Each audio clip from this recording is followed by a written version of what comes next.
Hi, my name is Lisa Tremolata and I'm from dominatetheinternet.com.au, and I specialise in helping real estate agents position and promote themselves online, effectively working less hours and making more money.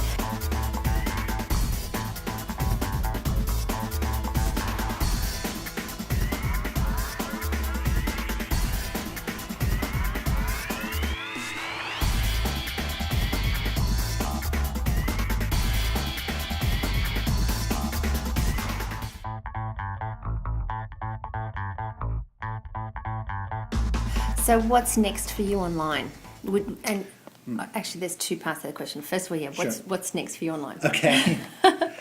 Well, we think mobile is really a major part of really how the web works. You know, I think it's already clear that the web is a mobile experience. You're filming me with the web there. You know, and we see the real estate industry, especially, you know, if you're predicated on location as a mantra of your business, I think the idea of mobile is absolutely key. So we're very interested in putting our services into people's hands in the right way, in the right place, and at the right time. And one of the things, to give you an example of what that means, is if you think about neighborhood information. A lot of real estate agents, they share neighborhood information, and it tends to be a little bit of a fixed thing, right? But for us, certainly the way that we think about it, neighborhoods are very fluid things. The Upper East Side here is actually a very different place in the morning than it is in the evening.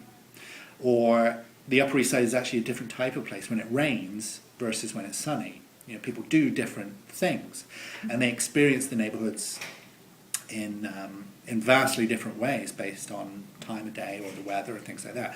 So we're interested in surfacing that kind of content inside our services. Like, you would see a different thing if it was raining, for example. So we're interested in that kind of conversation, and we're starting to see sort of embryonic steps into that with the work that we do with Foursquare. Like, we'll actually see different content surface when it snows, for example.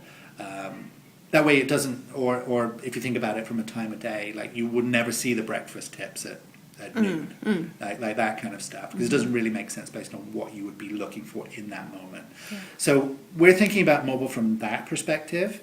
We have an iPhone app, we have an Android app, and we recently released our first iPad app.